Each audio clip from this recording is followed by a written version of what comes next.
Hey guys, welcome back to the fourth episode of this mental health series, and we still have Ruth with us. Hi Hello. Ruth! I hope you guys are not getting bored of seeing Ruth's face. So last week we had a very enlightening conversation, and it felt like Ruth has threw us a life jacket. So I'm very curious this week what Ruth is going to give us. So, like I mentioned in the last episode, we are going to talk about loneliness today, right? Loneliness is something that I feel very familiar with. I don't think that only people with skin condition deal with loneliness. I think loneliness is a very common feeling. Yes. But perhaps with skin condition, it can look a little bit different. So, honestly, Ruth, on some days, I feel like nobody really understands me, because I don't see a lot of people around me with skin condition growing up, right? And because of that, I don't talk about my skin condition at all in school actually. I just feel very ashamed and that I felt like an alien. And I think growing up, I didn't really think about finding my own community. Until I found my own community when I grew up, then only I realized, oh my God, how important it actually is. Yeah. But I didn't grow up with that. Because of this, I didn't really have community support, and that's why I felt very shy. There wasn't much relatable experience around me, and because of this also, I don't really know how a happy life with skin condition look like actually. Right. So it's like, macam I really felt like an alien. When I go to school, I look like just you and I, you know how we look like. But I went back home, the moment I take off my jacket and my clothes, when I stare in the mirror, that's where I realize, I'm different. Right. And I don't want to be different. You know, when you're younger, all you wanted was to just Fit be... in. Yeah, you Yeah. just wanted to fit in just like any other people. So, I don't know, how can I make myself feel better when I feel a bit of loneliness, like lonely and Right. alienated? Sure. I think the first thing to note is that feelings aren't necessarily the truth. I mean, I don't need to only be talking with people with skin conditions to feel understood. Sure, there's a more of a connection when both of us have a skin condition and we can complain about it and like have that sense of understanding. So I think it's important to, number one, how true is this feeling that you are at this extent of loneliness, that really nobody understands you, that you're really this alien. Because if you were to, for example, now you have a group of friends, and I'm going to assume that they don't all suffer from skin conditions. No, they don't. Yes, and but you still have that connection with them. You still have that, they understand you having a skin condition even though they don't exactly have it. So I think it's important to really check in on ourselves. What is the expectation of being understood? Oh wow, I didn't think of it that way. My expectation of being understood, Yes. I actually don't know. Like, maybe when I'm having flare-up, people would ask me, check in on me, but they can't do that because I don't show my skin. Exactly. So when I hide myself, and I'm not showing myself, or I'm not showing up in my authentic self, let's say, right? Yeah. How is it then that people are aware or have the chance to check in on me in your words, or then and I to experience them caring for me in that way? Oh, wow. Something to think about. Yeah. Honestly, something to think about. I do not know how to respond to that. It's because it seems like maybe growing up, I've always felt that, actually not just growing up, even until now, I've always felt that care is something that I don't like to ask for. You know what I mean? Like, Makes sense. like I fair. don't want, like macam, I don't want to make you Sure. care for me. I want you to care for me. Yes. On your own. But what if you are not recognizing how I care for you? Oh. I could still care for you, Yeah. even though I don't know that you have a skin condition, but maybe it just looks different. I see, Because for okay. you, skin condition is the main thing in your head, Yeah. and I haven't asked about maybe the patches that you have or whatever. It doesn't necessarily mean that I don't care. I'm just showing care in a different way from how you expect it. Okay, it sounds a bit like the different love languages. Yes, Right? perhaps, yes. Like I expect to be cared for in language A, but you're caring for me in language B. Correct. So I don't really feel the language The love. B come. Yeah, I Yes. don't really feel the love But because coming in. if you haven't told me what your love language is, I'm going to give you the love language that I think is appropriate though. Yeah. And then, but I don't know how to appreciate it, right? Yes. So going back to what you mentioned, I have to tell you, right? So yes. Okay, Yes. then let's talk a little bit about communication. Correct. I think this is actually a very common question in our community. Okay. How do I communicate what I need? I think it sounds like such a daunting topic. Yeah. A daunting thing to even ask. Because I feel so shy. Like I need something from you, but I don't want to tell you. Right, and I think that exactly that, right? If this person has shown themselves to be of a certain level of trustworthiness in your life, I think then it is important for you to then take on the challenge of what is so bad about expressing what you need. The worst they can say is, no, I can't meet it. And then at least we are on the same page about how much our friendship can be or cannot be. I think I love this conversation, but it also allowed me to reflect on my own. Like I rarely have this conversation with my friend, but I did have this conversation with my partner. I don't know, maybe I don't want to ask so much from my friend, but I don't know, I feel more courageous to ask for care from my partner. Sure. I actually had this conversation with him. I told him that, you know what, like I'm having flare up. I think it would be great if we can just chill for a bit for these 2 weeks, because I can't really go out so much. I prefer to stay in because I don't feel very comfortable.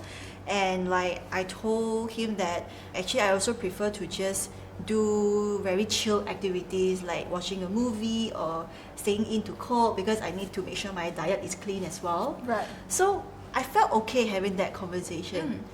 But with friends sometimes, don't know, like how? Why would it not be appropriate to say to your friend that I want to do something chill versus something, I don't know, more activity filled, right? Because then that is also setting expectations for each other about what today could look like.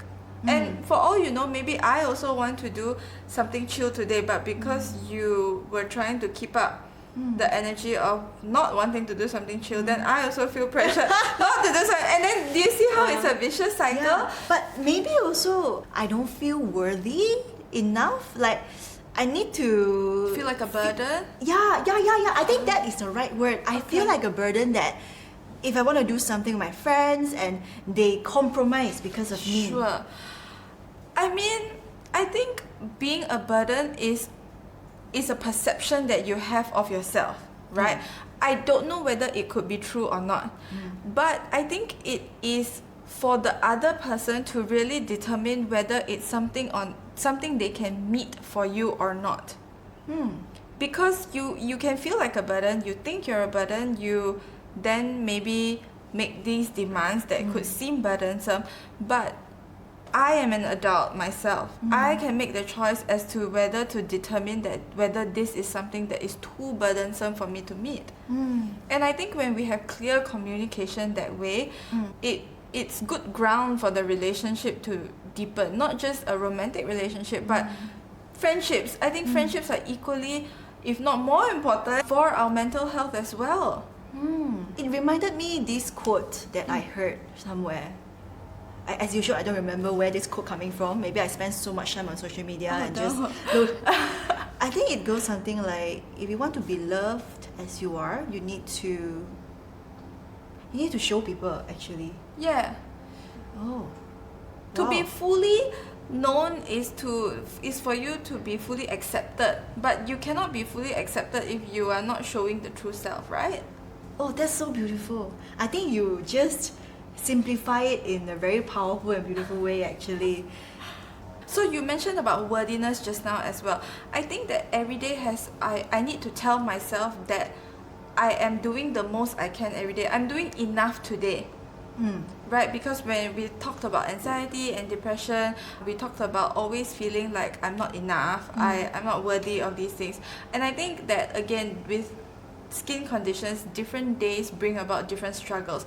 So if this is all I can do today, it is important that I'm telling myself that, because the world will always tell me you need to be more, or you need to be less, or all these conflicting messages. But ultimately what matters most is that I'm telling myself, okay, this is as much as I can do today, this is my capacity for today. And that changes every day, right, depending on different scenarios. And that needs to be enough for me so that I can find myself worthy.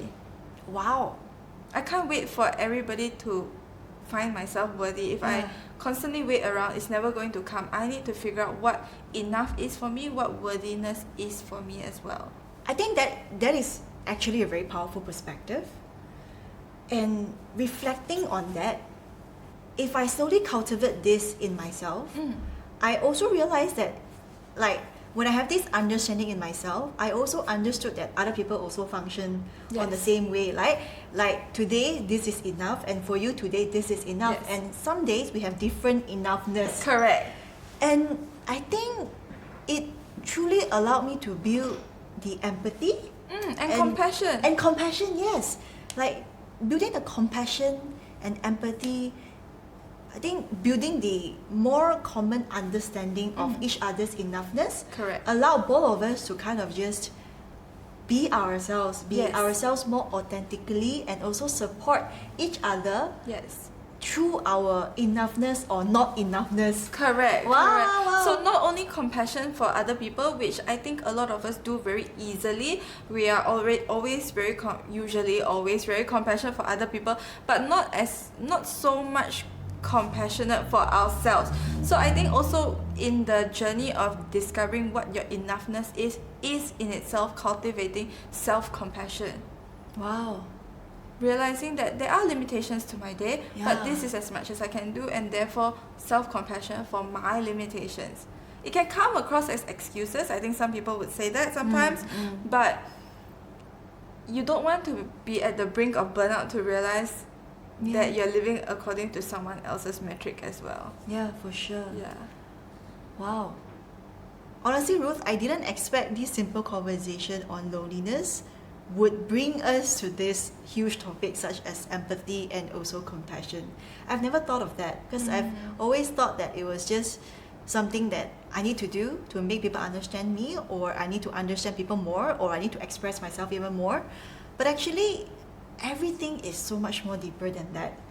I really wish that we can continue this mental health series forever. But unfortunately, we are hungry now. But thank you so much, Ruth. Because of this session, I've actually learned, like, maybe I understood a bit about compassion, but I did not know that compassion actually have something to do with enoughness. And enoughness also can relate to worthiness, and everything is just interrelated. So I'm just very grateful for you for being here to help us break down all these big topics and big words and big feelings into kind of like small actionable steps to understand and to also take action to move forward. So all in all, I just really want to say thank you so much. You're welcome. I know I said it a lot of times, but I don't think I say it enough. From the first episode of the series until the fourth episode of the series, I think you have given us so much to work with, and I'm really excited to work on the following up projects with you actually. So before we end, Ruth, do you have any final advice or final words for us? I think that ultimately mental health is, I read this quote once actually from a book that I recently read, and I think it really spoke to me. It really spoke to me because it said that mental health is an ongoing process of dedication to reality. And I think that is exactly that, right? Even though we struggle with skin conditions, even though I struggle with eczema from time to time, I think it is being very aware of the reality of my situation, what are my limitations, but actually also what can I do to constantly break out of like the box that anxiety or fear keeps us in. And I think ultimately that is what is important, to constantly be just challenging ourselves just that little bit more each and every day. Yeah. Wow, that's beautiful. Thank you so much, Ruth. You're Thank you so welcome. much. Oh, thank you so much. That was amazing. That was really amazing. That was amazing.